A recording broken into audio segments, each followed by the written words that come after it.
여러분, 혹시 이런 경험 있으신가요? 겉으로는 따뜻하고 친절해 보였던 사람이 어느 순간 돌변해서 우리를 깊이 상처 주는 경우 말입니다. 말로는 얼마든지 다정할 수 있고 얼굴 표정도 얼마든지 가면을 쓸 수 있습니다. 하지만 손만은 속이지 못합니다. 손은 무의식이 가장 먼저 드러나는 곳이기 때문입니다. 오늘 우리는 바로 이 손끝에서 드러나는 사람의 본성을 깊이 들여다보려고 합니다. 이 이야기를 들으시면 앞으로 사람을 대할 때 조금 더 지혜롭게 판단할 수 있는 눈을 가지게 되실 겁니다. 손은 단순히 물건을 잡거나 글을 쓰는 도구가 아닙니다. 인간의 손은 마음과 연결된 창이라고 할 수 있습니다. 실제로 미국 심리학 연구에 따르면 거짓말을 할 때 가장 먼저 나타나는 변화는 입술이 아니라 손끝이라고 합니다. 무의식적인 움직임이 손톱을 만지작거리거나 손가락을 불안하게 비비는 모습으로 드러난다는 것이지요. 손은 말보다 더 정직한 신호를 보내는 것입니다. 어르신들도 주변에서 보셨을 겁니다. 늘 약속을 지키고 성실한 분은 손짓도 차분하고 정돈되어 있는 반면 늘 핑계를 대는 사람은 손끝이 분주하고 어수선합니다. 이 작은 차이가 결국 인생 전체의 태도를 드러내는 법입니다.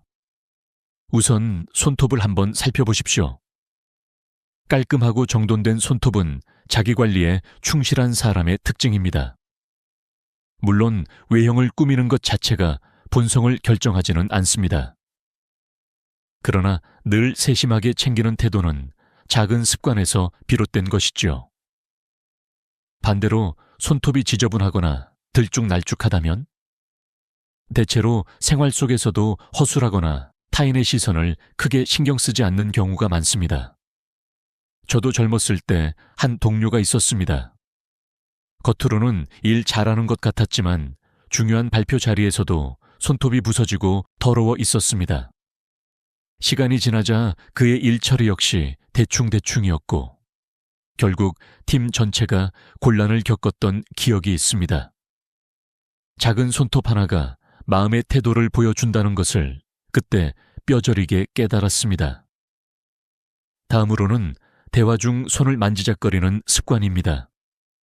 손가락을 꼬거나 손톱을 뜯고 손을 계속 주무르며 시선을 피하는 사람은 속에 무언가 숨기고 있을 가능성이 큽니다.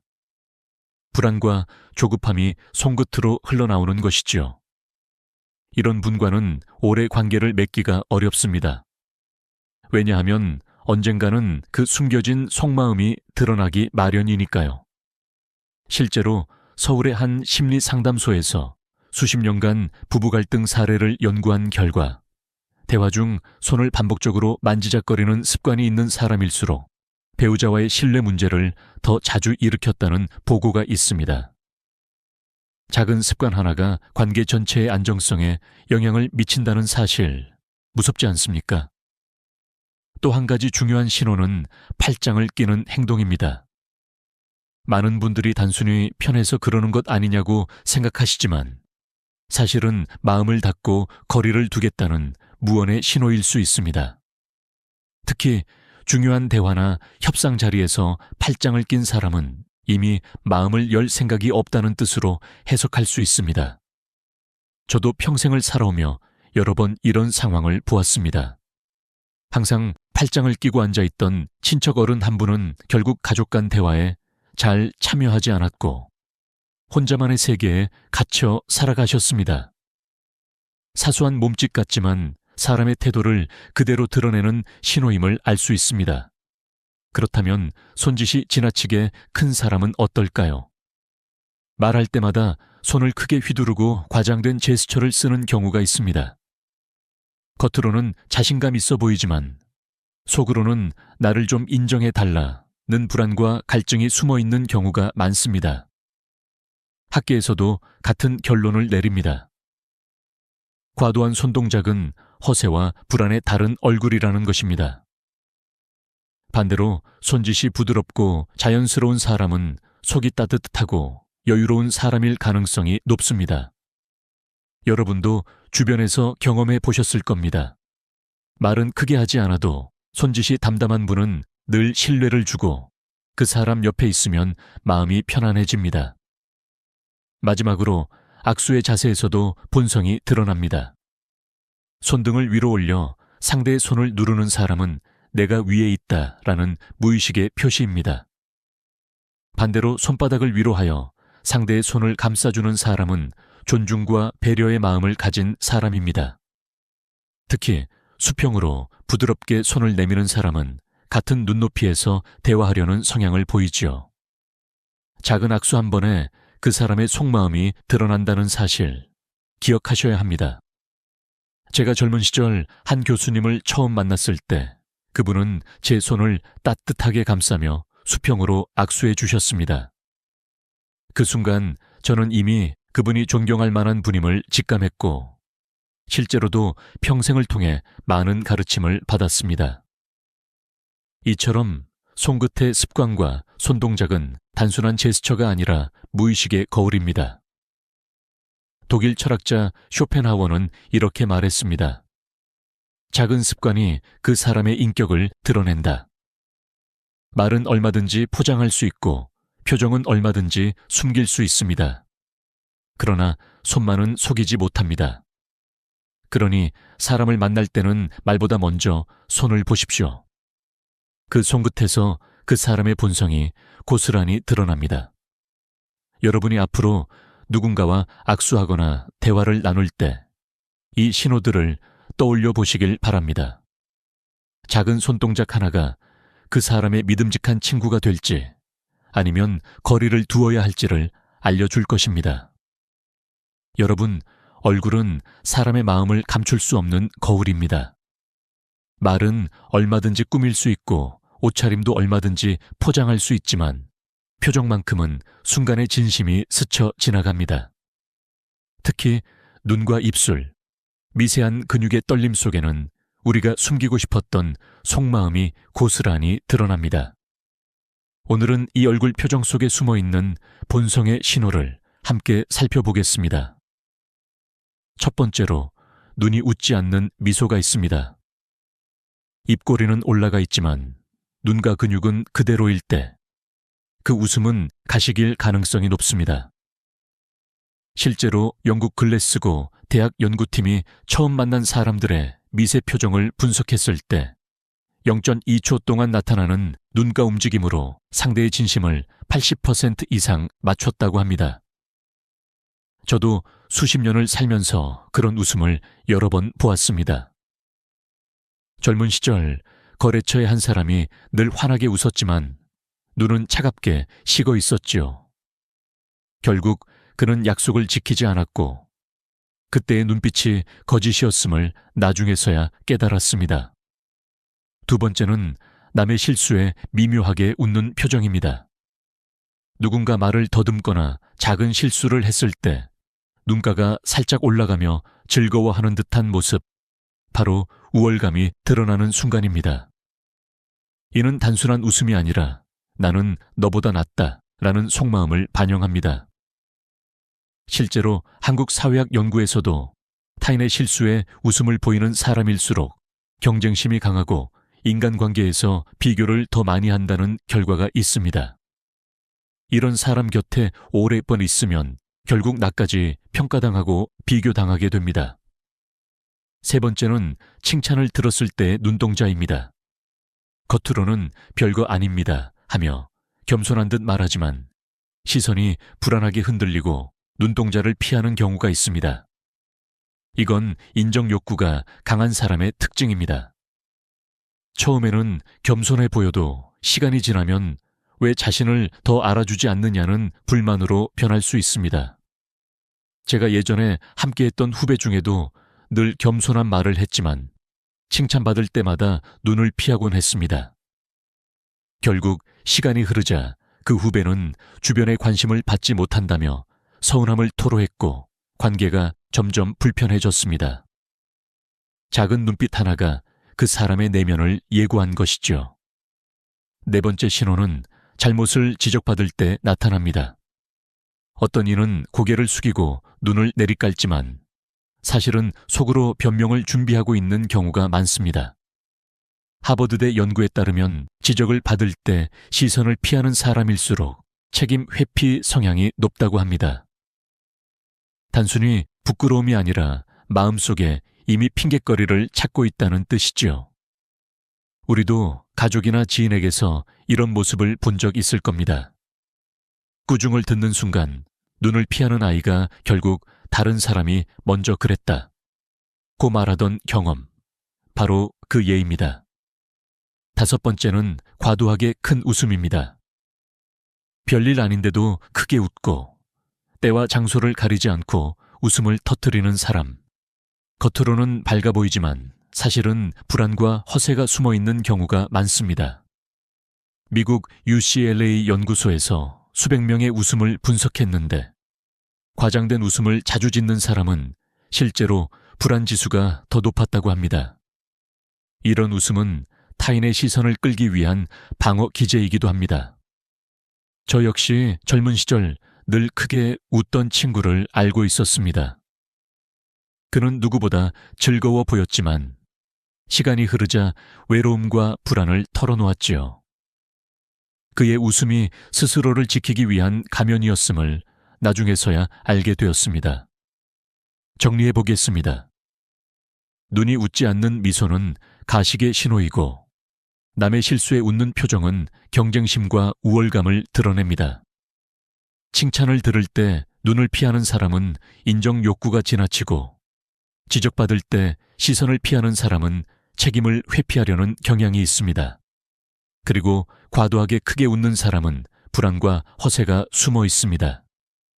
프랑스 철학자 모랄리는 이렇게 말했습니다. 진심은 눈가의 주름 속에 숨어 있다. 결국 말보다 표정보다 그 순간의 눈빛이 그 사람의 본성을 말해줍니다. 여러분, 우리가 평생을 살며 만나는 사람들은 헤아릴 수 없을 만큼 많습니다. 그러나 그중 진정한 친구와 동료는 극히 적습니다. 잘못된 만남으로 상처받지 않으려면 말보다는 표정을 먼저 살피십시오. 그 짧은 눈빛 하나가 여러분의 미래 관계를 지켜줄 수 있습니다.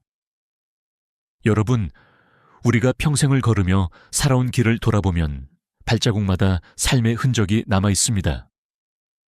그런데 놀랍게도 걸음걸이 하나만으로도 그 사람의 본성이 드러난다는 사실 알고 계셨습니까? 사람은 마음을 숨길 수 있어도 발은 숨기지 못합니다. 발걸음 속에 그 사람의 불안, 자존감, 책임감이 그대로 담겨 있기 때문입니다. 먼저 발을 질질 끄는 사람을 떠올려 보십시오. 이건 단순한 습관이 아닙니다. 귀찮다, 대충 하자라는 무의식이 발끝에서 흘러나오는 것입니다. 실제로 미국 스탠퍼드 대학 연구팀이 1200명의 보행 습관을 6달간 관찰했는데 발을 끄는 사람은 게으름과 책임 회피 성향이 뚜렷했다고 합니다. 제가 직장에서 만난 동료 중에도 늘 발을 끌며 걷던 이가 있었습니다. 중요한 순간마다 약속을 지키지 않았고 결국 그는 신뢰를 잃고 말았습니다. 발소리가 우리에게 경고를 보내고 있었던 것이죠. 다음으로 어깨를 움츠리며 걷는 사람입니다. 고개는 숙여져 있고 시선은 바닥만 바라보며 어깨는 안으로 오그라들어 있습니다. 이는 자존감이 낮고 늘 남의 눈치를 보는 사람의 특징입니다. 처음엔 겸손해 보일 수 있으나 시간이 지나면 결정 하나 못 내리고 늘 누군가의 지시에만 의존하게 됩니다. 실제 한국의 한 노인복지 연구에서도 어깨를 움츠린 채 걷는 어르신들은 우울감과 자존감 저하가 강하게 나타났다는 결과가 나왔습니다. 걸음걸이는 단순히 몸의 자세가 아니라 삶을 대하는 태도이기도 합니다. 세 번째는 지나치게 빠른 걸음입니다. 많은 분들이 성격이 급해서 그렇다고 생각하지만 그 이면에는 불안과 조급함이 숨어 있습니다. 무엇이든 빨리 끝내고 싶어 하는 마음이 발걸음에 실리는 것이지요. 저는 예전에 늘 앞장서서 빠르게 걸어가는 상사를 둔 적이 있었습니다. 그는 언제나 서두르며 결과만 중시했고 결국 중요한 과정들을 놓치곤 했습니다. 빠른 걸음은 단순한 습관이 아니라 인생을 어떻게 대하는지를 보여주는 신호였던 것입니다. 네 번째는 보폭이 지나치게 큰 사람입니다. 보폭이 넓으면 자신감이 있어 보일 수 있습니다. 그러나 팔까지 과장되게 흔들며 걷는다면 그것은 나 좀 봐라 라는 과시욕이 숨어 있는 경우가 많습니다. 실제 일본 교토대학의 한 연구에서는 보폭을 과도하게 넓게 걷는 사람일수록 타인의 시선을 더 의식하고 남보다 앞서고 싶어 하는 욕구가 강하다는 결과가 발표되었습니다. 주변에 이런 사람과 오래 있다 보면 결국 피곤해지고 자신도 모르게 경쟁의식에 휘말리게 됩니다. 다섯 번째는 방향 없이 왔다 갔다 걷는 사람입니다. 길을 똑바로 걷지 못하고 좌우로 흔들리거나 갑자기 속도를 바꾸는 경우, 이는 결정장애와 불안이 몸에 배어 있는 신호입니다. 중요한 순간에 말을 바꾸고 상황에 따라 태도가 달라지며 결국 신뢰하기 어렵습니다. 저도 젊었을 때 이런 사람을 가까이 두었다가 큰 상처를 받았습니다. 그는 늘 약속을 바꾸었고 결국 저뿐 아니라 주변 사람들까지 혼란에 빠뜨렸습니다. 이 5가지 신호를 정리해 보겠습니다. 발을 끄는 사람은 책임을 회피하는 성향이 강하고 어깨를 움츠린 사람은 자존감이 낮습니다. 걸음이 지나치게 빠른 사람은 불안과 조급함을 드러내고 보폭이 큰 사람은 과시욕과 허세가 숨어 있습니다. 방향 없이 걷는 사람은 결정장애와 흔들림이 많습니다. 철학자 아리스토텔레스는 이렇게 말했습니다. 발걸음의 방향은 그 사람의 인생 방향이다. 말보다 걸음 하나에 그 사람의 본성이 담겨 있는 법입니다. 여러분, 다음에 누군가와 함께 길을 걸을 때 잠시 주의 깊게 지켜보십시오. 그 발걸음 속에서 말보다 더 많은 이야기가 들려올 것입니다. 우리가 좋은 인연을 맺고 싶다면 상대방의 걸음을 한번 살펴보는 지혜가 필요합니다. 그리고 동시에 나 자신의 걸음 또한 되돌아보아야 합니다. 지금 내 걸음은 어디로 향하고 있는가? 나는 누군가의 신뢰를 얻을 수 있는 걸음을 걷고 있는가? 오늘 이 질문을 마음에 새기시길 바랍니다. 여러분, 사람의 말은 단순한 소통의 도구가 아닙니다. 말 속에는 그 사람의 삶의 태도, 성격, 그리고 무의식적인 본성이 그대로 녹아 있습니다.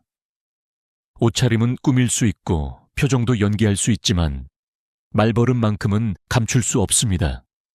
왜냐하면 말은 순간순간 무의식에서 튀어나오는 것이기 때문입니다. 오늘은 사람의 말에서 드러나는 5가지 신호를 살펴보겠습니다. 첫째는 자기 자랑이 많은 사람입니다. 대화를 나눌 때마다 나도 그거 해봤어. 예전에 내가 이런 경험이 있었지 하며 이야기를 자기 중심으로 끌고 가는 사람, 이런 경우가 있습니다. 겉으로는 자신감 있어 보이지만 속으로는 인정 욕구와 열등감이 뒤섞여 있는 경우가 많습니다. 하버드 대학 연구에서도 자기 자랑이 잦은 사람일수록 인간관계가 오래 지속되지 않는 경향이 있다는 결과가 나왔습니다. 저 역시 평생을 살며 이런 분들을 여러 번 봤습니다. 처음에는 매력적으로 보였지만 시간이 지날수록 나를 경쟁 상대로 여기며 불편함을 주곤 했습니다. 둘째는 남의 말을 끊는 습관입니다. 대화란 서로 주고받는 공입니다. 그러나 혼자만 움켜쥐고 남의 이야기를 자꾸 끊는 사람은 권위의식이 강하고 자신이 더 우위에 있다고 무의식적으로 드러내는 것입니다. 실제 한국의 한 상담센터 사례를 보면 부부 사이에서도 남편이 아내의 말을 자주 끊을수록 갈등이 심각해졌다고 합니다. 이야기를 끊는 것은 상대의 존중을 거부하는 행위이기 때문이지요. 여러분도 기억해 보십시오. 내 말을 들어주지 않고 자꾸 끼어드는 사람과 깊은 관계를 맺고 싶으셨습니까? 아마도 아니었을 것입니다. 셋째는 지나치게 겸손한 척을 하는 경우입니다. 아유, 제가 뭘요? 아니에요. 저는 별로 한 게 없어요. 라고 말하면서 속으로는 더 많은 칭찬을 바라는 경우입니다. 이른바 겸손을 포장한 자랑이라고 할 수 있습니다. 스탠퍼드 대학 연구팀은 이런 성향을 가진 사람이 관계 속에서 질투와 비교를 키우며 결국 험담으로 이어질 확률이 높다고 밝혔습니다. 실제로 제 주변에도 늘 겸손한 말을 입에 달고 살던 사람이 있었습니다. 그러나 시간이 지날수록 왜 나를 더 인정해주지 않지? 라며 불만을 드러냈고 결국 관계가 틀어졌습니다. 말과 속마음이 일치하지 않았던 것이죠. 넷째는 무례한 농담을 자주 하는 사람입니다. 에이, 농담인데 왜 그래? 그냥 웃자고 한 얘기야 라고 하면서 상대방의 마음에 상처를 남기는 경우가 있습니다. 하지만 농담은 본심의 가장 솔직한 언어입니다. 미국 코넬 대학 연구에서도 무례한 농담을 즐기는 사람은 상대를 무시하거나 지배하려는 성향이 강하다고 밝혔습니다. 처음에는 그냥 웃고 넘어갈 수 있지만 결국 그 농담은 당신에게도 상처가 될 것입니다. 저 역시 직장에서 그런 농담을 자주 하던 동료를 겪었습니다. 그는 결국 주변 모두와 갈등을 일으켰고 신뢰를 잃고 말았습니다. 다섯째는 말을 빗대어 하는 습관입니다. 넌 참 특이하다. 역시 넌 나랑 다르지. 라며 에둘러 표현하는 사람은 사실 속으로는 자신이 우위에 있다는 생각을 가지고 있습니다. 이런 사람은 남의 성공이나 행복을 진심으로 기뻐하지 못합니다. 언젠가는 반드시 상대를 깎아내릴 말을 찾아내게 됩니다. 저는 실제로 가까웠던 지인이 늘 에둘러 표현을 했는데 나중에 보니 제 성공을 축하하면서도 속으로는 불편해하고 있었습니다. 결국 그 관계도 오래가지 못했습니다. 정리해 보겠습니다. 자기 자랑이 많은 사람은 열등감과 인정 욕구가 강하고 남의 말을 끊는 사람은 권위의식이 강합니다. 과도한 겸손은 질투와 비교심으로 이어질 수 있으며 무례한 농담은 본심을 드러내는 상처입니다. 말을 빗대는 습관은 우월감과 경쟁심을 숨긴 신호입니다. 독일 철학자 비트겐슈타인은 이렇게 말했습니다. 내 언어의 한계가 곧 내 세계의 한계다. 말 속에 그 사람의 세계가 담겨 있다는 뜻입니다. 여러분, 우리는 누군가의 말 속에서 그 사람의 본성을 읽을 수 있습니다. 동시에 내 말 역시 나 자신을 보여주고 있습니다. 오늘 이 시간을 통해 다른 사람의 말뿐 아니라 나 자신의 말버릇도 돌아보시기 바랍니다. 언어는 우리의 세계를 만들고 우리의 관계를 지탱하는 힘입니다. 바른 말이 바른 관계를 만든다는 사실을 기억하시길 바랍니다. 여러분, 우리는 종종 큰일 앞에서는 연기를 할 수 있습니다. 중요한 자리에 나가면 누구나 옷을 단정히 차려입고 말도 조심하며 태도를 다듬습니다. 그러나 진짜 본성은 그런 무대 위의 모습에서 드러나는 것이 아닙니다. 무심코 나오는 작은 행동, 일상 속에서 별 생각 없이 반복되는 태도 속에 숨어 있습니다. 오늘은 바로 이 작은 행동에서 드러나는 5가지 신호를 이야기해 보겠습니다. 첫째, 엘리베이터 문 닫힘 버튼입니다.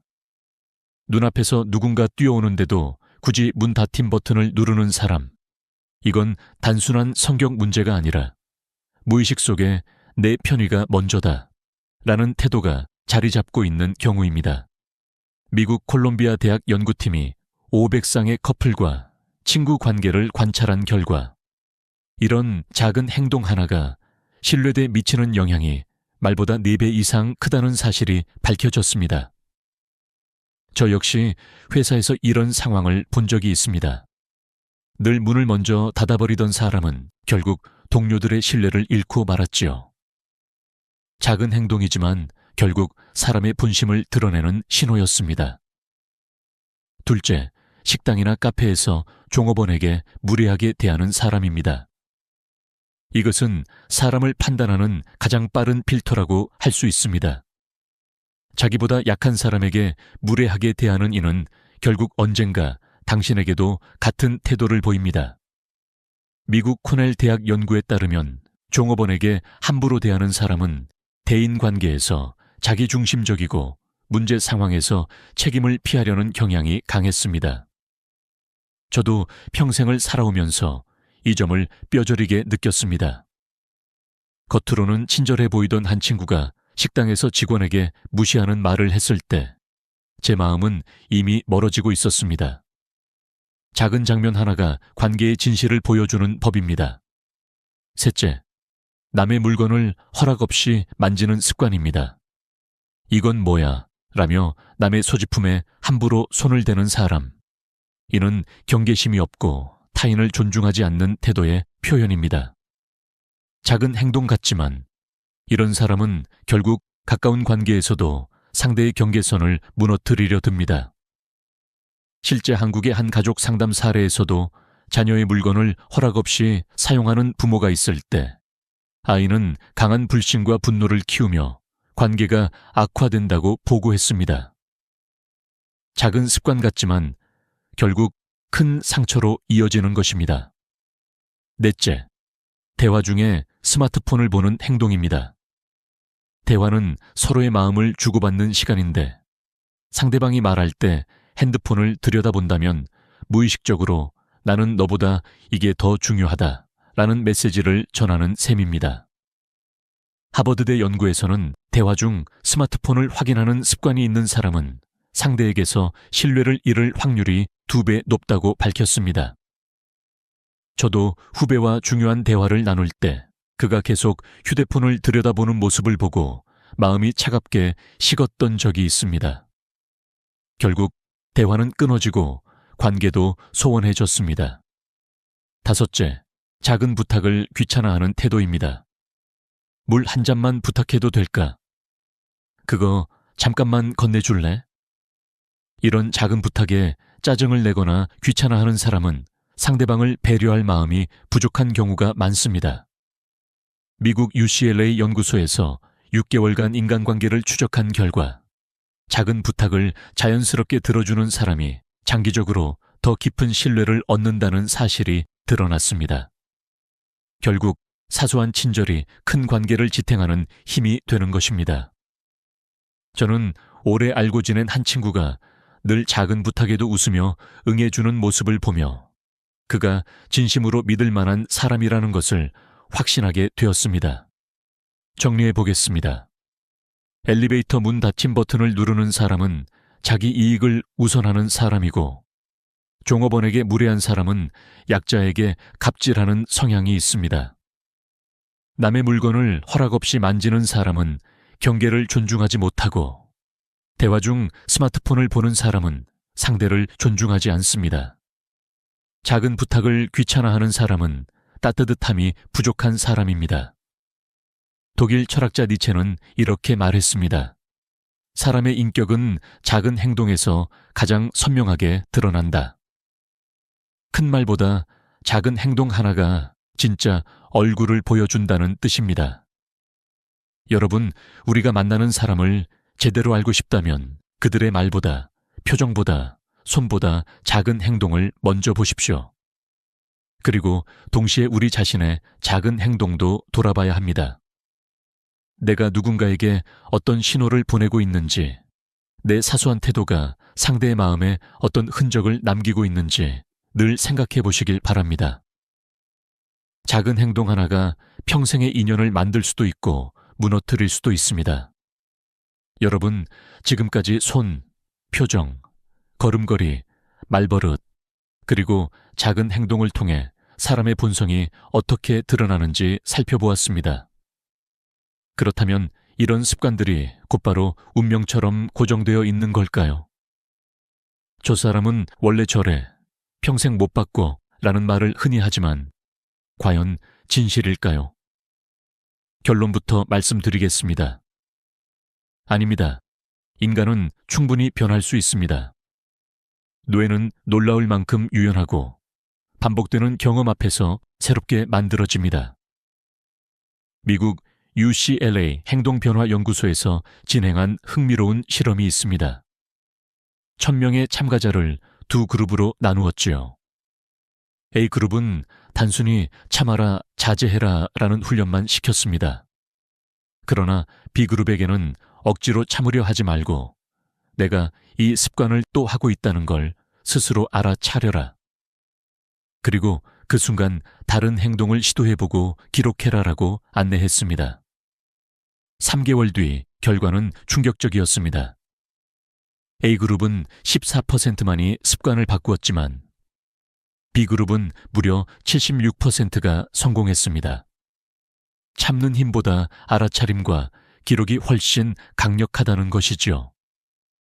이처럼 본성이라 불리던 것조차 사실은 반복된 습관이 쌓여 굳어진 무의식일 뿐입니다. 우리가 의식적으로 멈추고 다른 행동을 시도하며 기록한다면 새로운 본성을 스스로 만들어갈 수 있습니다. 여기서 중요한 것은 3가지 전략입니다. 첫째, 멈추는 연습입니다. 대화 중 손톱을 뜯으려는 순간, 발걸음이 빨라지는 순간, 남의 말을 끊으려는 순간, 속으로 이렇게 말해 보십시오. 지금 내가 또 이 행동을 하려 한다. 단 3초의 멈춤이 뇌 속 자동 회로를 끊어낸다는 사실이 예일대 연구에서 밝혀졌습니다. 이 3초 멈춤은 새로운 습관의 출발점이 됩니다. 둘째, 반대 행동을 미리 정해두는 것입니다. 팔짱을 자주 낀다면 나는 손을 무릎 위에 포갠다 라고 미리 정해두고 실천합니다. 걸음이 빠르다면 일부러 천천히 걷습니다. 하루 3번만 반복하면 뇌는 21일 후 자동으로 따라가기 시작한다는 것이 독일 베를린 대학 뇌과학 연구팀의 결과입니다. 반대 행동은 단순히 억지로 고치는 것이 아니라 새로운 회로를 만드는 일입니다. 셋째, 기록입니다. 오늘 하루 몇 번 멈췄는지, 몇 번 반대 행동을 했는지를 노트에 적어 보십시오. 하버드대 연구에 따르면 기록한 사람과 그렇지 않은 사람의 습관 교정 성공률은 무려 8배나 차이가 났습니다. 기록은 단순한 메모가 아니라 뇌에 이걸 계속하라는 명령을 새기는 행위입니다. 실제로 많은 성공한 사람들이 하루를 마무리하며 반드시 짧게라도 기록을 남긴다고 합니다. 저도 개인적인 경험이 있습니다. 젊을 때 저는 늘 말을 빨리 끊는 버릇이 있었습니다. 나도 모르게 상대방 이야기에 끼어들었지요. 하지만 어느 날 가족의 눈빛에서 실망을 읽고 난 뒤부터 습관을 고쳐야겠다고 다짐했습니다. 그때 선택한 방법이 바로 멈춤과 기록이었습니다. 매일 일기를 쓰며 오늘은 몇 번 멈췄는가를 적었고 한 달쯤 지나니 자연스럽게 말하는 속도가 느려지고 상대의 말을 끝까지 들어주게 되었습니다. 주변 사람들의 표정도 달라졌습니다. 여러분, 본성이란 결국 수십 년간 쌓인 습관의 결과일 뿐입니다. 그 습관을 다시 쌓으면 우리의 본성도 바뀔 수 있습니다. 독일 철학자 니체는 이렇게 말했습니다. 나 자신을 바꾸고 싶다면 하루에 100번 새로 시작하라. 중요한 것은 완벽한 의지가 아니라 작은 인지와 반복, 그리고 꾸준한 기록입니다. 혹시 지금 떠오르는 고치고 싶은 습관이 있으신가요? 손톱을 뜯는 습관, 빠른 걸음, 무심코 내뱉는 말버릇, 작은 행동 하나라도 좋습니다. 오늘부터 단 하루에 한 번만 멈추고 한 번만 다르게 행동해 보십시오. 그리고 그것을 적으십시오.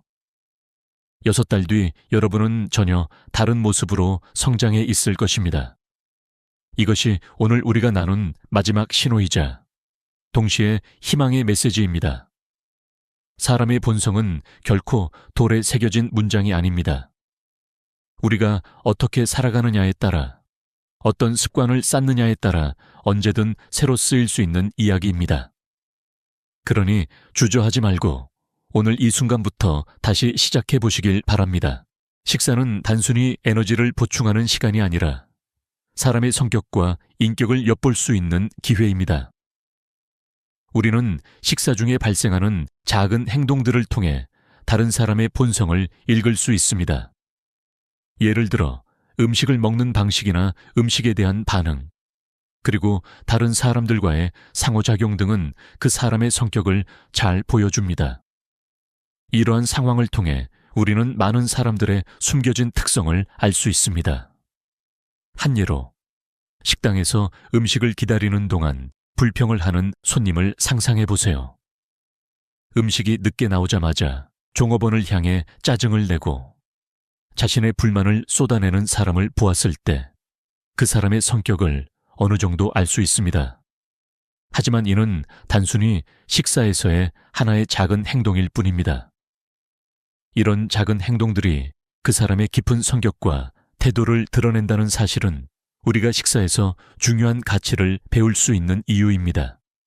이처럼 식사 자리에서 발생하는 일상적인 상황은 그 사람의 진짜 모습을 그대로 보여줍니다.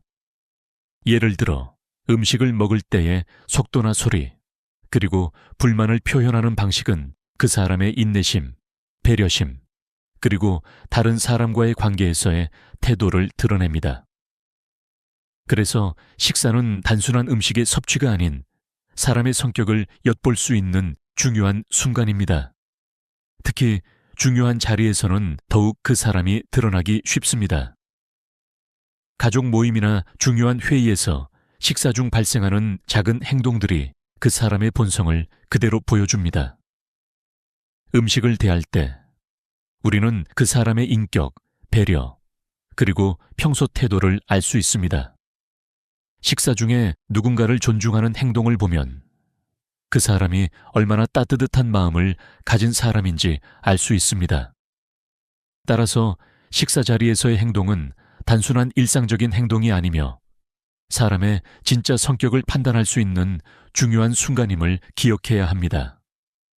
식사하는 방식, 특히 음식을 먹을 때의 행동은 그 사람의 성격을 알 수 있는 중요한 단서입니다. 사람은 음식을 먹을 때 그 안에 다양한 특성들이 나타나기 마련입니다. 속도, 음식을 다루는 태도, 그리고 불편한 상황에서의 반응 등은 모두 그 사람의 본성을 드러냅니다. 이번에는 어떻게 식사 습관을 통해 사람의 성격을 파악할 수 있는지에 대해 구체적으로 살펴보겠습니다. 우리가 흔히 볼 수 있는 예 중 하나는 음식을 급하게 먹는 사람입니다. 이런 사람은 대부분 인내심이 부족하고 상황에 대한 여유가 부족한 경우가 많습니다. 음식을 먹을 때 서두르며 마치 시간이 부족하다는 듯이 급하게 먹는 사람은 일상에서나 직장에서 조금만 일이 틀어지면 쉽게 짜증을 내고 문제를 해결하려 하기보다는 감정을 먼저 표현하는 경향이 있습니다. 그들은 종종 빠르게 끝내야 한다는 압박감 속에서 살고 있으며 그 압박이 식사 시간에도 그대로 드러납니다. 반면 음식을 천천히 먹고 주변 사람들의 표정을 살피며 식사를 즐기는 사람은 위기 상황에서도 차분함을 유지하며 모든 일을 여유롭게 처리하려는 태도를 보입니다. 이런 사람은 항상 안정감을 주며 어려운 상황에서도 흔들리지 않고 차분히 문제를 해결하려 합니다. 그들은 주변 사람들에게도 신뢰를 주며 사람들은 자연스럽게 그런 사람에게 의지하게 됩니다. 이러한 성격은 직장에서든 가정에서든 다른 사람들에게 긍정적인 영향을 미칩니다. 미국 미네소타 대학교의 연구에서는 사람들의 식사 습관과 성격의 관계를 실험으로 확인한 바 있습니다. 실험에서는 두 그룹의 참가자를 대상으로 식사를 관찰한 결과 급하게 음식을 먹는 그룹은 충동적이고 공격적인 성향이 강한 반면 천천히 음식을 먹고 대화를 나누는 그룹은 감정적으로 안정적이고 공감 능력이 뛰어난 것으로 나타났습니다. 이는 식사 습관이 단순히 음식을 먹는 방식이 아니라 사람의 성격과 인생 태도에 중요한 영향을 미친다는 것을 보여줍니다. 따라서 식사를 할 때 음식을 천천히 먹으며 주변을 살피는 사람은 자기 자신을 잘 다스리는 사람일 가능성이 높습니다. 또한 이런 사람들은 인내심과 배려심이 뛰어나며 자신이 겪는 스트레스에도 잘 대처할 수 있습니다. 이런 사람들과 함께 있으면 자연스럽게 편안함을 느끼게 됩니다. 식사에서의 작은 행동들이 사람의 진짜 성격을 드러낸다는 점에서 우리가 만나는 사람들의 식사 습관을 주의 깊게 살펴보는 것이 중요합니다. 이를 통해 우리는 그 사람이 어떤 성격을 가진 사람인지, 그리고 그 사람이 삶에서 어떤 태도를 취할지 예측할 수 있습니다. 식사 자리는 단순히 음식을 즐기는 시간이 아닙니다. 그것은 사람의 성격과 품격을 엿볼 수 있는 중요한 순간입니다. 특히 우리가 자주 접하는 식당에서의 서비스 직원들과의 상호작용은 사람의 태도와 인격을 드러내는 중요한 지표가 됩니다. 음식이 나오기 전 혹은 음식이 조금 늦어졌을 때의 반응을 통해 우리는 그 사람의 참모습을 볼 수 있습니다. 서비스 직원은 고객을 대하는 중요한 역할을 하며 고객의 태도는 종종 그들이 직원들과 어떻게 상호작용하는지에 달려 있습니다. 예를 들어 음식이 늦어졌을 때 짜증을 내거나 불평을 늘어놓는 사람은 대부분 다른 사람들의 입장을 배려하지 않으며 자신의 불편함을 먼저 드러냅니다. 그런 사람은 사회적 관계에서 쉽게 갈등을 일으키고 인간관계가 유지되기 어렵습니다. 이는 단순히 식사 자리에 국한되지 않고 일상생활에서도 마찬가지입니다. 직장에서든 친구들 사이든 타인을 존중하는 태도가 없으면 관계가 오래가지 못합니다. 반면 음식이 늦어졌을 때 차분하게 기다리거나 괜찮아요, 기다릴 수 있어요 라고 말하는 사람은 다른 사람들을 배려할 줄 아는 사람입니다. 이들은 불편한 상황에서도 여유를 잃지 않으며 다른 사람의 수고와 노력을 인정하고 감사하는 마음을 가지고 있습니다. 이러한 사람은 주변 사람들에게 긍정적인 영향을 미치며 타인과의 관계를 잘 유지하는 성향을 가집니다. 하버드 대학교의 연구에서도 이와 유사한 결과가 나왔습니다. 실험에서는 참가자들에게 음식이 늦어지거나 서비스에 문제가 생겼을 때 어떻게 반응하는지 관찰했습니다. 결과적으로 불만을 표출하는 사람들보다는 차분하게 기다리며 서비스 직원에게 감사의 말을 건넨 사람들이 더 높은 신뢰와 사회적 지지를 얻었다는 사실이 밝혀졌습니다. 이는 사람들의 태도와 품격이 직장이나 일상생활에서 중요한 역할을 한다는 것을 증명해 줍니다. 따라서 우리가 식사 자리를 포함한 다양한 상황에서 서비스 직원과의 상호작용을 통해 그 사람의 성격을 평가할 수 있습니다. 그 사람이 얼마나 인내심을 가지고 타인을 존중하는지를 알 수 있는 중요한 기회가 되는 것입니다. 때로는 우리가 잘 모르고 있는 사람들과의 관계가 바로 이런 작은 행동들에서 시작될 수 있습니다. 결국 서비스 직원에 대한 태도는 그 사람의 내면을 드러내는 중요한 지표입니다. 이 태도에서 우리는 그 사람이 진정으로 어떤 사람인지를 파악할 수 있습니다. 그리고 우리는 이러한 사람들과의 관계에서 더 많은 신뢰를 쌓을 수 있으며 그들과 함께하는 시간은 더욱 의미 있고 가치 있는 시간이 될 것입니다. 식사 자리는 단순한 음식을 섭취하는 시간이 아닙니다. 그것은 우리가 서로 소통하고 감정을 교류하며 심리적으로 연결되는 중요한 순간입니다. 사회적 관계에서 우리가 어떻게 행동하느냐는 식사 중의 태도에서 잘 드러납니다. 특히 사람들과 함께 식사할 때 우리의 식사 태도는 그 사람과의 관계에 중요한 영향을 미치고 나아가 우리의 사회적 신뢰도와 공감 능력을 형성합니다. 예를 들어 식사 중에 우리가 상대방의 말을 듣고 공감하는 방식은 그 관계의 깊이를 결정짓는 중요한 요소입니다. 대화 중에 눈을 맞추고 고개를 끄덕이며 상대방의 이야기를 경청하는 사람은 그 관계에서 신뢰를 쌓고 서로의 유대감을 강화하는 데 중요한 역할을 합니다. 반면 대화 중에 계속해서 휴대폰을 확인하거나 눈을 맞추지 않고 이야기를 듣지 않는 사람은 상대방에게 소외감을 주며 그 관계를 약화시킬 수 있습니다.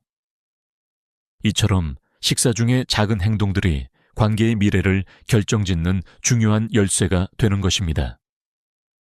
미국 스탠포드 대학교에서 진행한 연구에 따르면 친구 관계나 연인 관계에서 식사 중에 휴대폰을 사용하지 않고 서로의 눈을 마주보며 대화하는 사람들은 더 높은 정서적 유대감을 느끼고 식사 후 만족도가 크게 증가하는 것으로 나타났습니다. 반면 식사 중 자주 휴대폰을 확인하거나 대화를 하지 않는 사람들은 상대방에게 무시당했다고 느끼며 그 후의 관계에서 연락 빈도가 줄어드는 경향을 보였습니다. 이는 식사 중의 태도와 행동이 관계에 미치는 영향을 잘 보여주는 예시입니다. 이러한 행동은 단지 개인적인 관계에만 국한되지 않습니다. 직장에서의 협업이나 팀워크에도 큰 영향을 미칩니다. 예를 들어 팀원들이 식사 중에 서로의 이야기를 경청하고 존중하는 태도를 보이면 그 팀은 자연스럽게 더 협력적이고 유기적인 관계를 유지할 수 있습니다. 반대로 식사 중에 서로 무관심하게 행동하거나 대화에 참여하지 않으면 팀 내의 신뢰가 약해지고 협력적인 분위기가 형성되기 어렵습니다. 식사는 단순히 음식을 나누는 시간이 아니라 사람들과의 관계를 강화하는 중요한 사회적 장입니다. 이 시간을 어떻게 보내느냐에 따라 우리의 관계가 더욱 깊어지거나 약해질 수 있습니다. 따라서 식사 중에는 작은 행동 하나하나가 그 사람의 성격과 그 관계의 질을 결정짓는 중요한 요소임을 기억해야 합니다. 더 나아가 사회적 관계에서 중요한 것은 바로 타인을 존중하는 태도입니다. 우리가 상대방을 배려하고 존중하는 모습을 보일 때 그 사람은 자신도 모르게 우리에게 더 많은 신뢰를 보이고 관계는 자연스럽게 깊어집니다. 이러한 태도는 직장에서든 개인적인 관계에서든 항상 긍정적인 영향을 미치며 우리는 이를 통해 더 나은 인간관계를 형성할 수 있습니다. 결국 식사에서의 행동은 단순한 음식을 먹는 시간이 아니라 우리가 사람들과 어떻게 관계를 맺고 그 관계를 어떻게 키워나갈지에 대한 중요한 교훈을 제공합니다. 식사 중의 작은 행동들이 우리를 다른 사람들과 더욱 가까운 관계로 이끌어가며 사회적 신뢰와 공감을 쌓아가는데 중요한 역할을 한다는 사실을 잊지 말아야 합니다.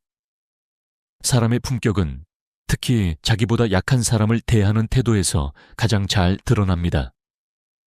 우리가 종종 간과할 수 있는 부분이지만 다른 사람의 약자나 우리가 쉽게 무시할 수 있는 사람들 앞에서의 태도는 그 사람의 진정한 성격을 가장 잘 보여줍니다.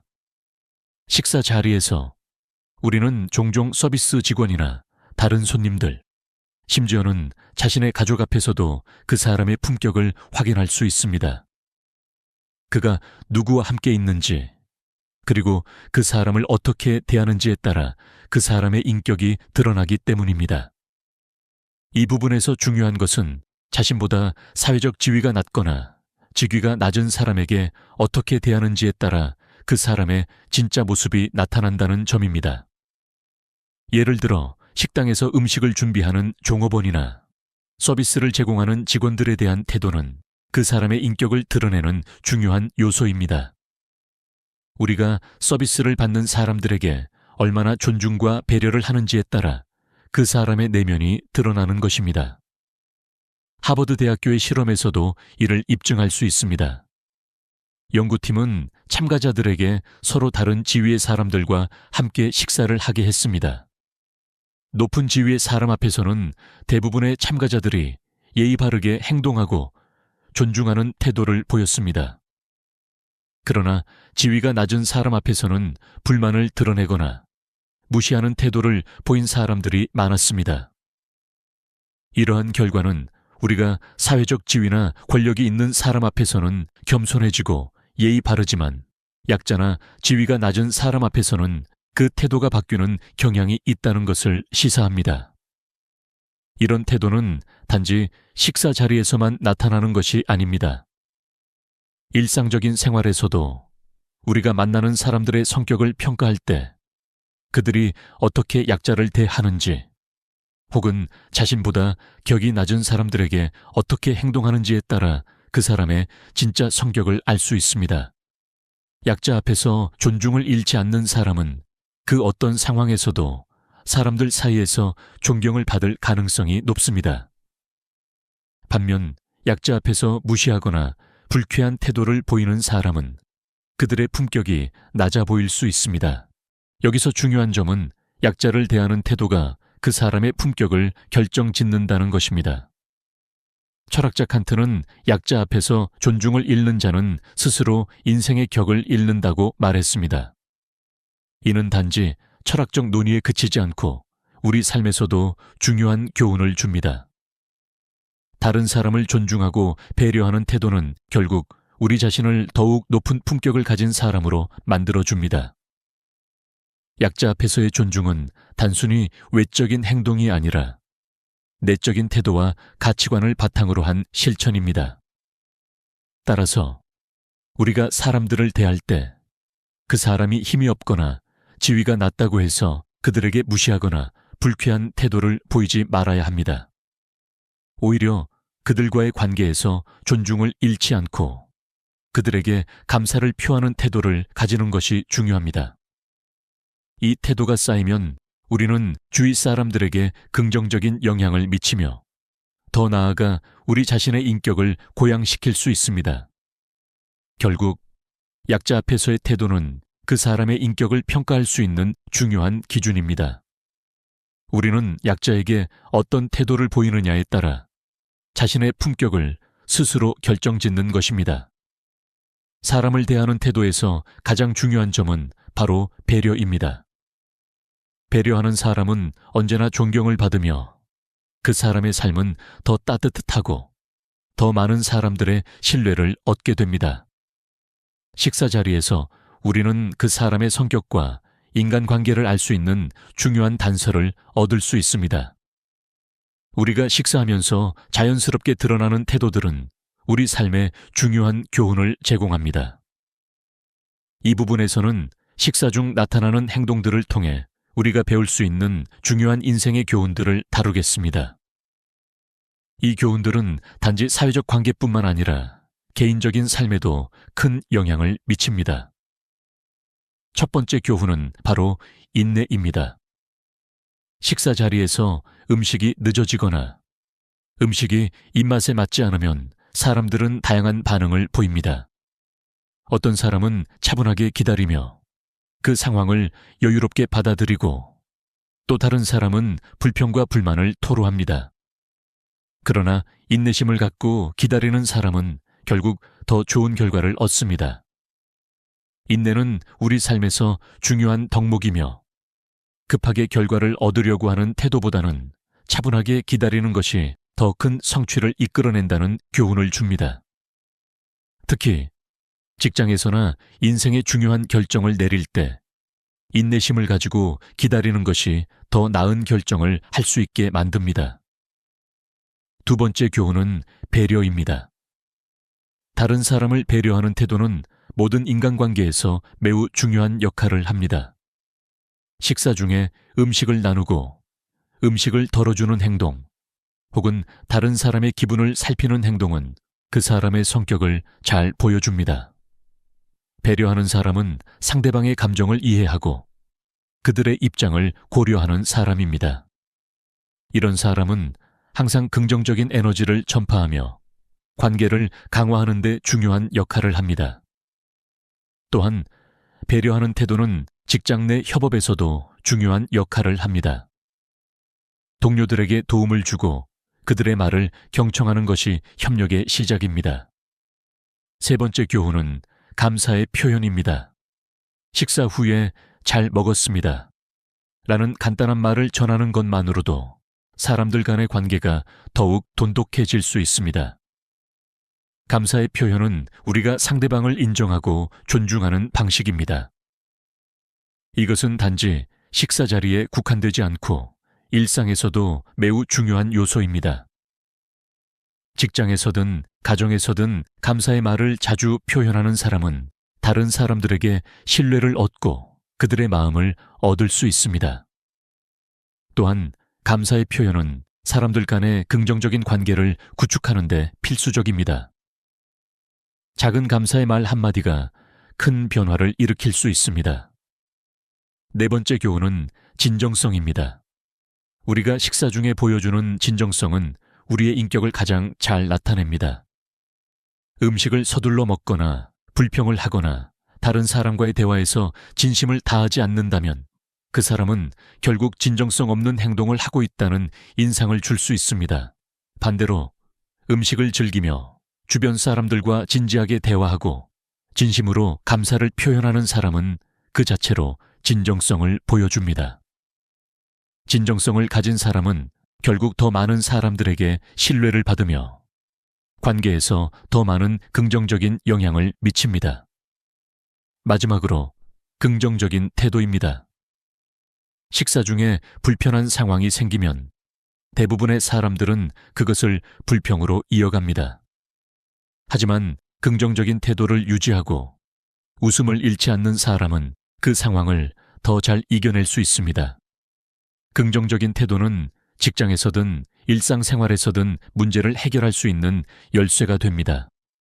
식사 자리가 불편해도 웃음을 잃지 않고 차분하게 기다리거나 상황을 즐기려는 태도는 관계를 유지하고 새로운 기회를 창출하는 데 중요한 역할을 합니다. 긍정적인 사람은 언제나 주변 사람들을 편안하게 만들며 더 많은 기회를 얻게 됩니다. 이렇듯 식사 자리에서 우리는 중요한 인생의 교훈들을 얻을 수 있습니다. 작은 행동들, 예를 들어 음식을 천천히 먹고 다른 사람의 말을 경청하며 감사의 표현을 아끼지 않는 것 등이 결국 우리 삶을 더 풍요롭고 의미 있게 만들어줍니다. 이러한 교훈들은 직장에서든 가정에서든 혹은 친구들과의 관계에서든 우리의 삶을 개선하는 데 중요한 역할을 합니다. 마지막으로 우리가 배운 교훈을 일상에서 실천하는 것이 중요합니다. 식사 자리는 단지 음식을 먹는 시간이 아니라 사람들과의 관계를 더 깊게 만들고 자신을 돌아보는 시간이 되어야 합니다. 이러한 교훈을 일상에 적용하면서 우리는 더욱 풍요롭고 의미 있는 삶을 살아갈 수 있습니다. 식사 자리에서 우리가 보이는 태도는 단순한 행동이 아니라 우리의 삶 전체에 큰 영향을 미치는 중요한 요소입니다. 앞서 언급했던 교훈들이 단지 일시적인 상황에 국한되는 것이 아니라 우리의 일상적인 삶과 사회적 관계에 깊은 영향을 미친다는 점을 강조하고 싶습니다. 이 마지막 부분에서는 우리가 식사 자리에서 배운 교훈들이 어떻게 우리의 인생을 변화시킬 수 있는지, 그리고 그 교훈을 어떻게 일상생활에 적용할 수 있을지에 대해 살펴보겠습니다. 먼저 우리가 식사 자리에서 경험하는 태도와 행동들이 우리 삶의 다른 부분에 어떻게 영향을 미치는지를 돌아볼 필요가 있습니다. 인내심을 가지고 다른 사람을 배려하며 감사의 말을 아끼지 않는 태도는 우리를 더 좋은 사람으로 만들어줍니다. 이는 단지 식사 자리에서만 중요한 것이 아니라 우리가 속한 모든 사회적 관계에서도 중요한 역할을 합니다. 직장 내에서는 이러한 태도가 동료들과의 협력을 강화하고 가족 간에는 더 깊은 유대감을 형성하며 친구들 사이에서는 더욱 믿을 수 있는 관계를 만들어줍니다. 또한 긍정적인 태도와 진정성을 가지고 사람들을 대하는 것은 결국 우리 자신에게도 긍정적인 영향을 미칩니다. 우리가 진정성 있게 행동하고 긍정적인 에너지를 발산할 때 다른 사람들도 자연스럽게 우리에게 끌리고 우리의 삶에 더 많은 기회와 가능성이 열리게 됩니다. 이런 태도는 우리가 관계를 유지하는 데 중요한 기반이 됩니다. 긍정적인 태도는 사람들 간의 신뢰를 쌓을 수 있게 해주며 사람들에게 좋은 인상을 남기고 새로운 인연을 만들어가는데 중요한 역할을 합니다. 더 나아가 식사 자리에서 우리가 배운 교훈들을 일상생활에 적용하는 방법에 대해서도 생각해 볼 필요가 있습니다. 예를 들어 직장에서 동료와의 식사 자리에서 불평이 아닌 감사의 말을 전하거나 주어진 상황에 대해 긍정적인 반응을 보이는 것은 직장에서의 관계를 개선하는 데 도움이 됩니다. 또한 가족들과 함께하는 식사 시간에 서로를 존중하고 배려하는 마음을 가지는 것만으로도 가정의 분위기를 더욱 따뜻하고 화목하게 만들 수 있습니다. 이 모든 것들은 결국 우리가 어떻게 사람들을 대하느냐에 달려 있습니다. 사람들을 대하는 태도에서 우리가 배운 교훈들을 실천하면 우리 삶은 더 풍요롭고 의미 있게 바뀔 것입니다. 식사 자리에서의 작은 행동 하나하나가 우리의 성격을 결정짓고 그 성격은 다시 우리의 관계와 삶에 영향을 미치게 됩니다. 결론적으로 식사 자리에서의 행동은 단순한 먹는 행위가 아닙니다. 그것은 우리가 타인과 관계를 맺고 우리 자신의 품격을 만들어가는 중요한 과정입니다. 우리가 식사 중에 어떻게 행동하느냐에 따라 우리의 인생에서 중요한 결정을 내리는 데 있어 큰 영향을 미칠 수 있습니다. 인내, 배려, 감사, 진정성, 긍정적인 태도 등 식사 자리에서 배운 교훈들은 우리가 사회적 관계에서 더 성공적이고 행복한 삶을 살 수 있게 도와줍니다. 따라서 식사 자리에서 배우는 작은 교훈들을 일상에서 실천하며 우리는 더 나은 사람으로 성장하고 더 많은 사람들과 깊은 관계를 맺을 수 있습니다. 이런 태도가 쌓여 결국 우리 삶을 더 풍요롭고 의미 있게 만들어 줄 것입니다. 이 영상을 시청해 주신 여러분도 오늘부터는 식사 자리에서의 작은 행동이 얼마나 큰 영향을 미칠 수 있는지를 마음에 새기고 실천해 보시기 바랍니다.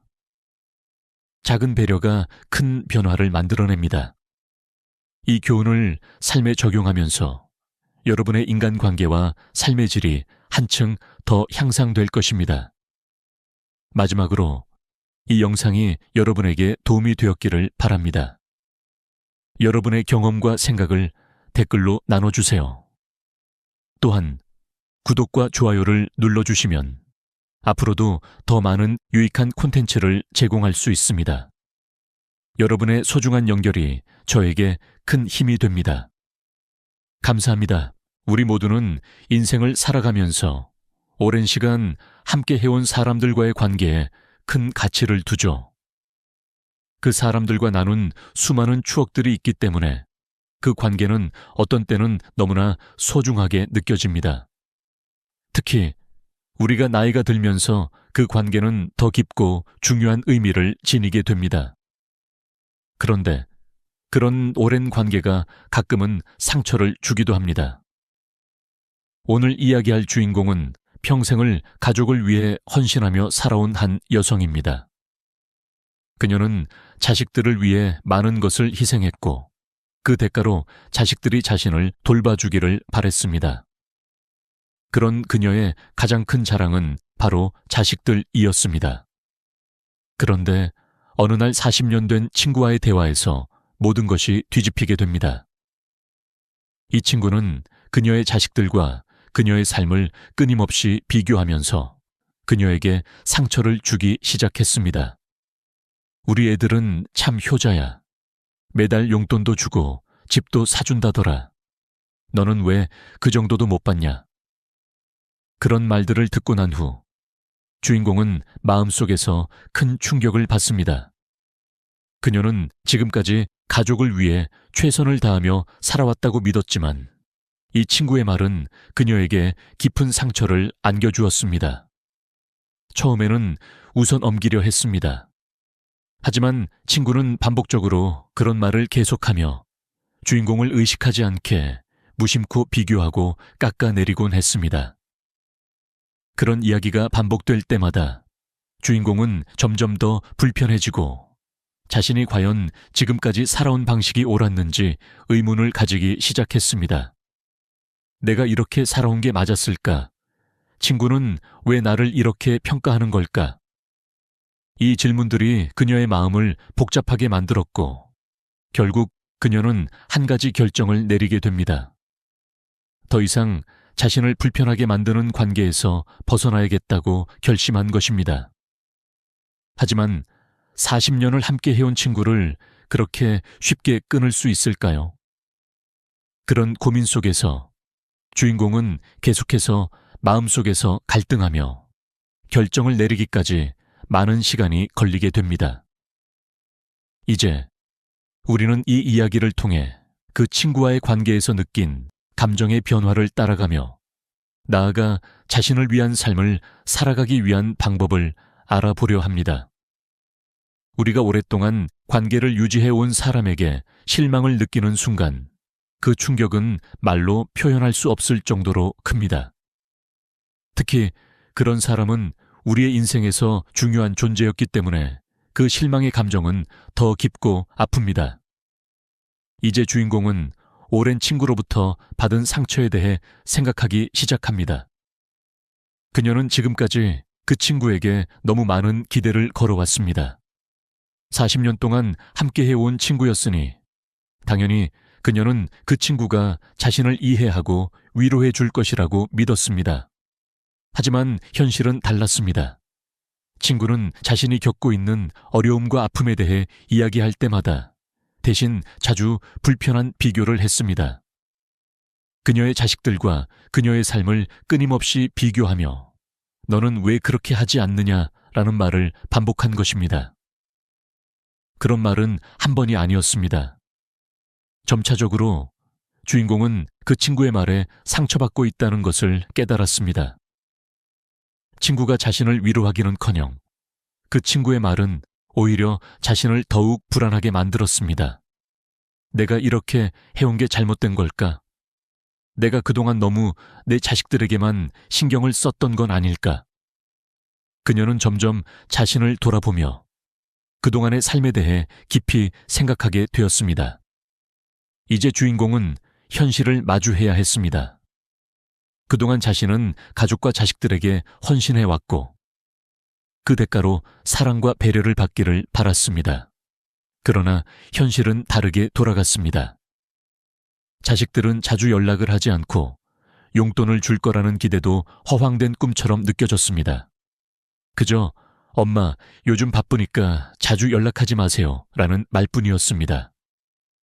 그렇게 친구는 그녀에게 계속해서 그녀의 삶을 평가하고 비교하며 결국 친구라는 관계는 더 이상 그녀에게 위로가 되지 않았습니다. 이 상황에서 주인공은 깊은 고민에 빠지게 됩니다. 이 친구와 계속 관계를 유지하는 것이 맞을까? 그런 질문을 스스로에게 던지며 그녀는 점차 자신을 돌아보고 이 관계가 가져다 준 상처에 대해 생각하기 시작했습니다.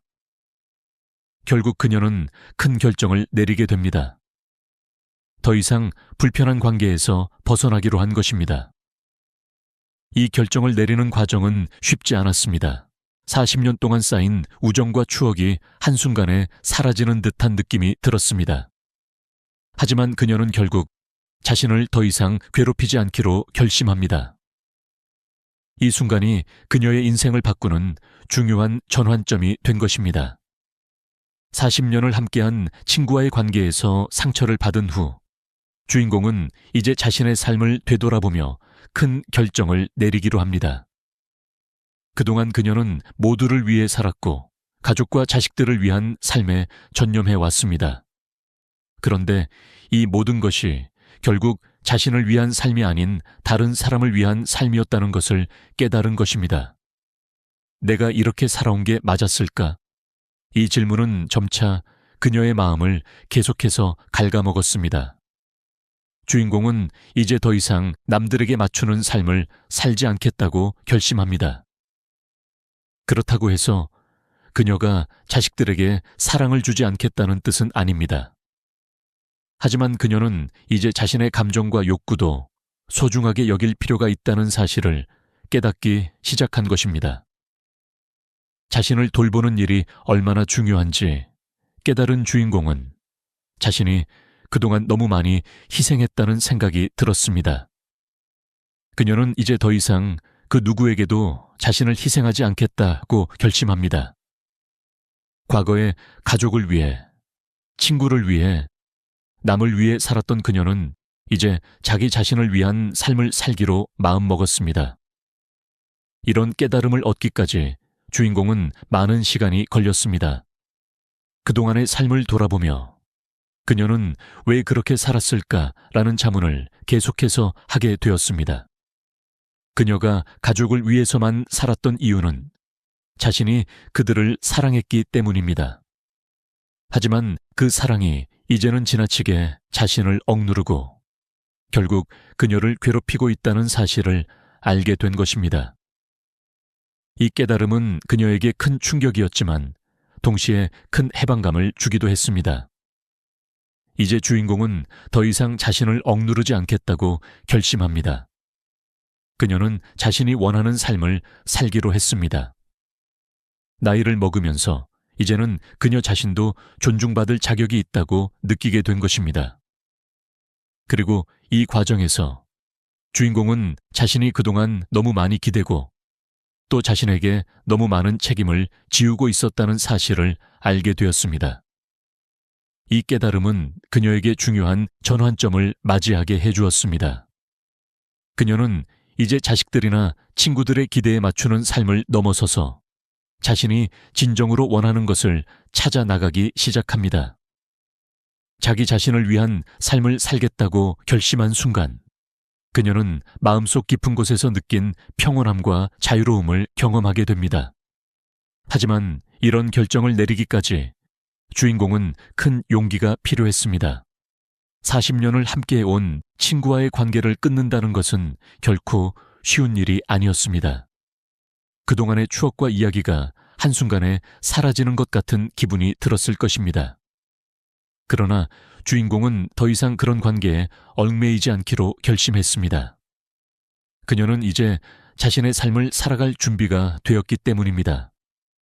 주인공이 40년 된 친구와의 관계에서 상처를 받고 자신을 위한 삶을 살기로 결심한 이후 그녀의 삶에는 큰 변화가 일어나기 시작합니다. 이제 그녀는 더 이상 누구의 기대에 맞추거나 남들의 시선에 맞춰 살지 않겠다고 다짐했습니다. 하지만 그렇게 살기로 결심하는 것이 쉽지 않다는 것을 주인공은 잘 알고 있었습니다. 자신을 위한 삶을 살겠다고 결심한 후 첫 번째로 주인공이 한 일은 바로 자기 자신을 돌보기 시작하는 것입니다. 그동안 너무나 많은 시간과 에너지를 다른 사람들을 위해 쏟았던 그녀는 이제는 자신에게 집중하기로 결심했습니다. 그녀는 일상 속에서 작은 변화들을 시도하기 시작합니다. 매일 아침 마음을 가라앉히고 자신의 생각을 정리하는 시간을 가지며 이전에는 느끼지 못했던 자유로움을 경험하게 됩니다. 자신에게 시간을 내는 것, 자신이 원하는 것을 추구하는 것, 그것이 얼마나 중요한 일인지를 깨닫게 된 것입니다. 주인공은 더 이상 남들이 원하는 대로 살지 않기로 결심했습니다. 그녀는 자신이 좋아하는 일을 하고 작은 취미를 즐기며 삶의 즐거움을 찾기 시작합니다. 예를 들어 그녀는 오랫동안 미뤄왔던 독서를 다시 시작하고 주말마다 가벼운 산책을 하며 자연과 함께 시간을 보내기로 했습니다. 이런 작은 변화들이 그녀에게 큰 기쁨을 주었고 그녀는 점차 자신의 삶을 즐기기 시작했습니다. 하지만 여전히 한 가지 큰 걸림돌이 남아 있었습니다. 그것은 바로 오랜 친구와의 관계를 완전히 끊어야 한다는 사실이었습니다. 40년이라는 시간이 쌓인 관계를 쉽게 끊는 것은 매우 어려운 일이었습니다. 주인공은 여전히 그 친구와의 추억과 좋은 시간들을 떠올리며 마음속에서 그 관계를 어떻게 정리할지에 대해 고민했습니다. 어느 날 그 친구에게서 연락이 왔습니다. 너 요즘 좀 달라졌어. 왜 연락도 잘 안 하고 갑자기 이렇게 멀어진 거야? 이 말에 주인공은 한참을 고민했습니다. 그동안 자신이 너무 많은 것을 참아왔고 이제는 그 모든 불편함에서 벗어나기로 결심했기 때문에 더 이상 그 친구에게 의존할 필요가 없다는 사실을 깨달았습니다. 그 친구와의 관계를 완전히 끊는 것은 쉽지 않았지만 주인공은 자신에게 중요한 것은 이제 자유로움이라고 느꼈습니다. 더 이상 상처를 주는 관계에 얽매여 있을 필요가 없다는 것을 알게 되었습니다. 그래서 그녀는 그 친구에게 차분히 말했습니다. 우리가 이렇게 계속 만나는 게 서로에게 좋지 않은 것 같아. 나는 내 삶을 살아가고 싶어. 그리고 그 말을 끝으로 그녀는 그 친구와의 관계를 정리했습니다. 이 결정은 주인공에게 큰 해방감을 주었고 그녀는 이제 진정한 자유를 느끼며 살아갈 수 있게 되었습니다. 더 이상 상처를 주는 사람들과의 관계에 얽매이지 않고 자신이 원하는 대로 살아갈 수 있다는 것을 알게 되었습니다. 친구와의 관계를 정리하고 나서 주인공은 이제 진정으로 자신이 원하는 삶을 살기 시작합니다. 하지만 그 변화의 과정에서 그녀는 또 다른 중요한 깨달음을 얻었습니다. 그것은 바로 나이가 들면서 사람들과의 관계가 어떻게 변화하고 그 관계에서 진정한 의미를 찾는 것이 얼마나 중요한지에 대한 것이었습니다. 자신의 삶을 위한 결정을 내리고 새로운 시작을 하면서 주인공은 다른 사람들과의 관계를 다시 한번 돌아보게 되었습니다. 그녀는 예전에는 친구들이나 가족과의 관계에서 외로움이나 불안감을 느꼈을 때 그들을 붙잡고 의지하려 했습니다. 그러나 이제는 그런 관계에서 얻는 감정적인 만족보다는 진정으로 나를 이해하고 편안하게 해주는 사람들과의 관계가 더 중요하다는 것을 깨달았습니다. 그녀는 이제 더 이상 사람들과의 관계에서 의무감을 느끼지 않습니다. 대신 그녀는 자신이 정말로 소중하게 여길 수 있는 사람들만을 만나고 그들과 진정한 교감을 나누기 시작합니다. 이전에는 무리하게 관계를 이어가려고 했던 사람들, 그저 외로움을 피하기 위해서 유지했던 관계들이 이제는 더 이상 그녀의 삶에 필요하지 않다는 것을 알게 된 것입니다. 주인공은 어느 날 동네에서 우연히 만난 옛 친구와 대화를 나누게 됩니다. 그 친구는 밝은 표정으로 "너 요즘 어떻게 지내?" 라고 물어봅니다.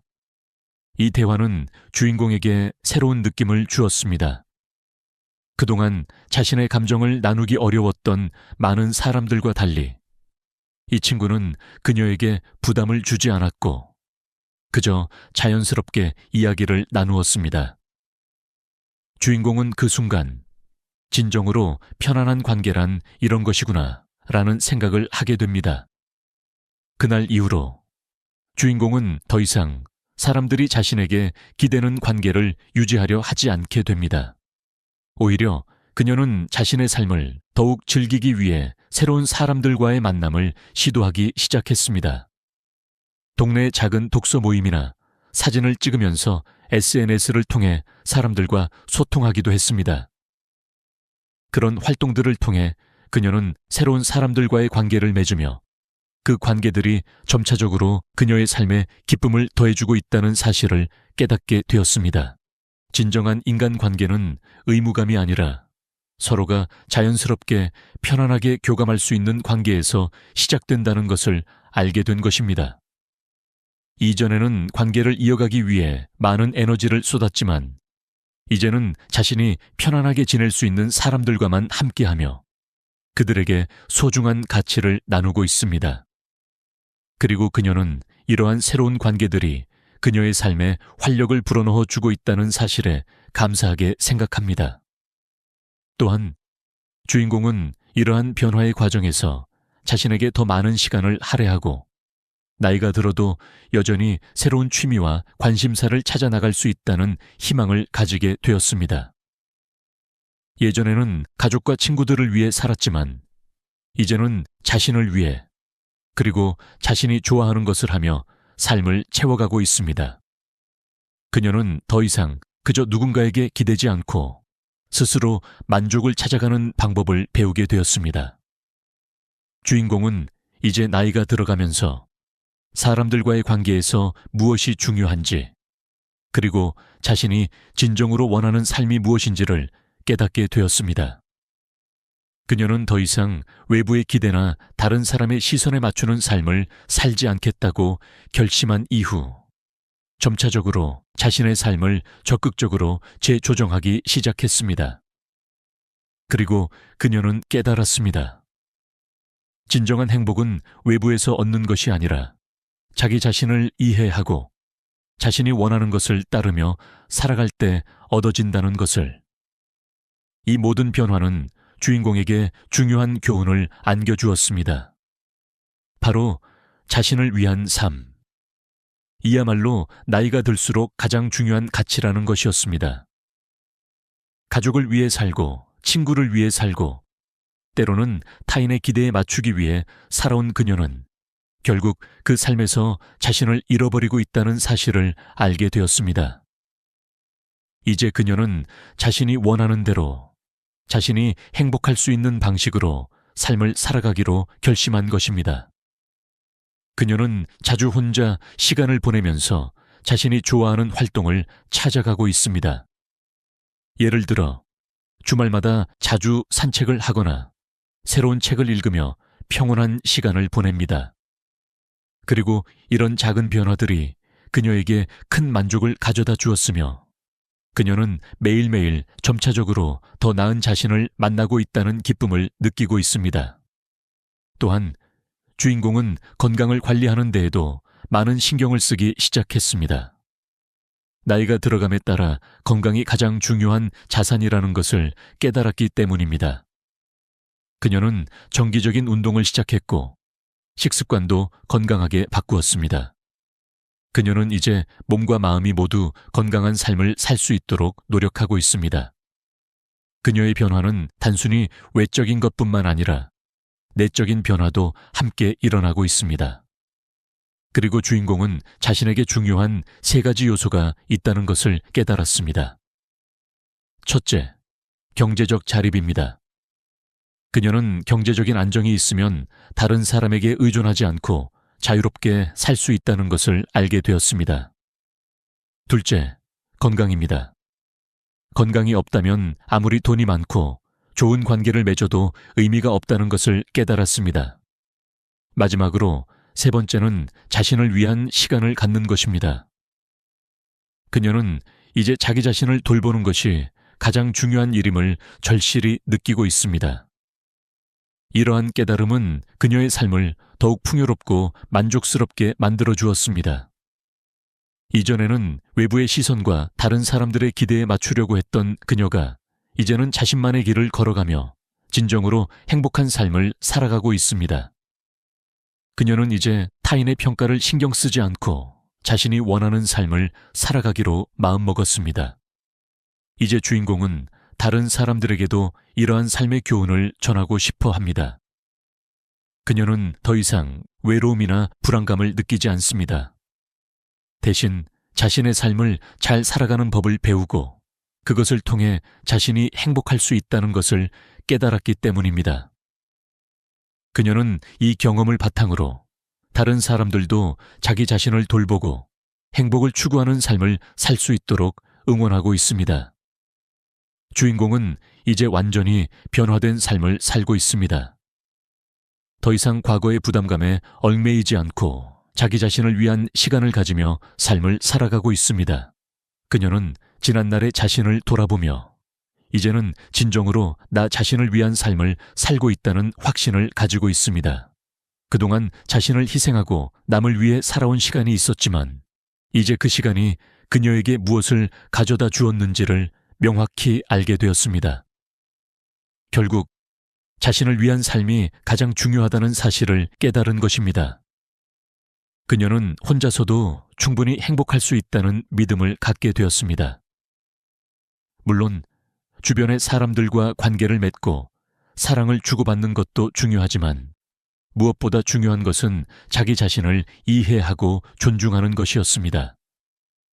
그녀는 이제 과거에 누구나 갖고 싶어 했던 외로움과 불안감을 이겨내고 혼자서도 당당하게 살아갈 수 있는 자신감을 얻었습니다. 내가 정말 원하는 삶은 무엇일까? 이 질문에 대한 답을 찾은 그녀는 더 이상 남의 기대나 타인의 평가에 맞추지 않고 자신만의 길을 가기로 결심했습니다. 그동안 쌓였던 감정과 갈등들을 정리하고 이제는 완전한 자유를 느끼며 살고 있습니다. 그리고 그 자유는 그녀에게 많은 기회를 열어주었고 그녀는 그 기회를 통해 새로운 것들을 배우고 경험하며 더 풍요로운 삶을 살고 있습니다. 주인공은 또한 건강과 경제적 자립을 중시하며 자신을 더욱 돌보는 방법을 배웠습니다. 건강한 삶을 위해 규칙적인 운동을 시작했고 정신적인 안정을 위해 매일 명상이나 독서를 즐깁니다.